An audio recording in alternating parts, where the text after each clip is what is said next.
पहले ही जब चुनाव का प्रचार करने के लिए श्री राजभर जी आए थे, तभी उन्होंने तुरंत कहा था कि राजभर समाज जो है वो पियक्कड़ है। अपने ही समाज को जो इस तरह से अपमानित कर रहे थे, तो समाज ने उनको अच्छे से द्वार दिखा दिया। अपने ही समाज को अपमानित कर रहे थे। तो वो अगर जीत जाते तो कहते हमारा समाज हमारे साथ बा, सब ठीक बा, हाँ। और देखिए जैसे ही ना हार गए तो हाँ समाज पूरा पियक्कड़ बा, देखिए ना पूरा काजल जी, ये आए पाकिस्तानी थे, है। हाँ, ये आए थे दलितों का साथ देने, और अब जब चुनाव हार गए तो कह रहे हैं कि अखिलेश यादव ने दलितों को खरीद लिया पैसे से। मतलब आप उसी समाज की बात कर रहे हो, उसी को बिकने की बात कह दी आप। भरोसा नहीं बौखलाहट बा, बना है। बौखलाहट बा, सठिया गए सब, थोड़े पगला लेकिन गए इस हैं प्र- सब, ठीक लेकिन इस ना। प्रकार से तो फिर हालत हाँ, खराब लेकिन इस बा, प्रकार से कोमा में चले गए हैं। अब 2024 में और कोमा में चले जाए, उठ नहीं पाएंगे। उठ, हम प्रार्थना कर अच्छा डॉक्टर को फोन कर देना पहले से। हम बता रहे हैं कि पहले से ही उनके स्वास्थ्य की हमको चिंता है। 2024 में हालत एकदम खराब होने वाला है। लेकिन वो तो सही कुछ बता और रहे। कह रहे मंत्री पद मुझे मिलेगा तो पक्षी को हार्ट अटैक ना आ जाए, वो तो हाँ, ये बात कह रहे हैं। मंत्री पद का मिली, प्रधानमंत्री पद मिल जाए। सेवा तो करो जनता के तनी, जनता की सेवा करिए भाई। आप मुख्यमंत्री बन जाएंगे, प्रधानमंत्री बन जाएंगे, कोई दो राय नहीं। सेवा करिए जनता का, समस्या का समाधान करिए। कि अपने ही मंत्री अपने ही लालच में, जैसे चौहान जी अपने ही लालच में चले गए। हाँ, इनके देखिए, सही मजाक की बात ये हो रही है, लेकिन एक्चुअली सीरियस बात है। ऐसे नेताओं को गंभीर हो जाना चाहिए, उलुल जुलुल बयान नहीं देना चाहिए। हिंदुस्तान पाकिस्तान तो बिल्कुल नहीं करना चाहिए।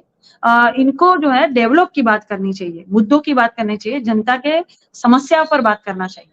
ये सही मायने में बहुत मान सम्मान पाएंगे अगर ये जनता के समस्या का समाधान करते हैं तो, वरना नहीं। अब जनता जी, थक गई है, हाँ, जनता थक गई है। हाँ, जनता हिंदुस्तान पाकिस्तान, हिंदू मुसलमान, मंदिर मस्जिद, थक गई है जनता। मैं कह रही हूँ ना, घर में जब रोटी नहीं हो रहा है, जब गैस खत्म हो जा रहा है, सब्जी नहीं आ रहा है, टमाटर नहीं आ रहा है घर में, पढ़ाई लिखाई नहीं हो रही है, बच्चों फीस नहीं भर पा रहे, कॉपी किताब नहीं ले पा रहे, रोजगार नहीं पा रहे हैं, तो जनता थक गई है। जनता इतना ही सोचती है, जो घर में रहने वाला होता है उतना सोचता है। घर में रहने वाले को हिंदुस्तान पाकिस्तान से कोई मतलब नहीं है, वो अपने घर के किचन को देखती है महिला।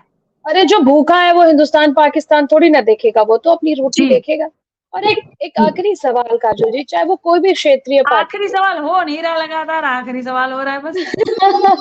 काजल जी, आपको जनता इतना पसंद करती है ना कि हम कुछ नहीं कर सकते, हम तो वही करते हैं जो जनता करती है। क्योंकि भाई हमें एक पक्ष तो दिखाना नहीं है, हमेशा उसी को दिखाने की कोशिश करते हैं जिसको जनता पसंद करती है। और यही वजह है कि आपने मुझे बहुत नहीं देखा होगा, बहुत लोगों के साथ नहीं देखा होगा। ये जो क्षेत्रीय पार्टियां होती हैं या फिर कोई बड़ी पार्टी हो, किसी पार्टी में एक जाति, एक धर्म या एक समुदाय का तो कार्यकर्ता नहीं रहता है। चाहे वो नहीं रहता। निषाद पार्टी हो, चाहे वो राजभर पार्टी हो, चाहे वो जी महान दल हो, चाहे जितनी भी क्षेत्रीय पार्टियां हो, आप ही जी हैं। आपके साथ तो सिर्फ निषाद कार्यकर्ता नहीं है, अन्य अन्य जाति के, अन्य कास्ट है। के लोग हैं। अब ये जो जी नेता है किसी एक समुदाय को लेके बयान दे देते हैं, उनके पार्टी में उस जाति के लोग क्या उनसे खफा नहीं होते होंगे? क्या ये उनकी परवाह नहीं करते हैं? ये अपने पार्टी के कार्यकर्ताओं का ही परवाह क्यों नहीं कर पा रहे हैं भाई? करना चाहिए। देखिए, मैं कहती हूँ ना कि जैसे जीवन भी दो लोगों से बना है, पति और पत्नी, माता पिता मिलकर ही जैसे जीवन को आगे बढ़ाते हैं। कभी भी किसी एक व्यक्ति से, जैसे कुछ लोग कहते हैं कि एक अकेला सब पर भारी, एक अकेला सब पर भारी कतई नहीं होता है। उनके कार्यकर्ता उनके पीछे है, उनके नेता उनके पीछे, उनकी जनता उनके पीछे है। ये सहयोग जो है ना, लाठी पकड़ने वाला सहयोग जो है, वो सबका होता है। तो कभी भी एक से कुछ नहीं होता, या एक जाति धर्म से भी कुछ नहीं होगा, एक जातिवाद करने से भी कुछ नहीं होगा। आपको हर जाति को लेकर चलना पड़ेगा, सर्वधर्म को लेकर आपको चलना पड़ेगा, तभी सही मायने में डेवलप हो पाएगा, बिल्कुल। तभी सही मायने और में डेवलप हो पाएगा। तो इसी तरह से जब आप यहाँ कोई कार्य करते हैं, अगर मैं उदाहरण दूं, एक गांव का अगर आप सड़क बनाते हैं, तो उस सड़क पर सिर्फ एक ही लोग नहीं चलेंगे, हर जाति धर्म के लोग चलेंगे। बिल्कुल, बिल्कुल। काजल जी,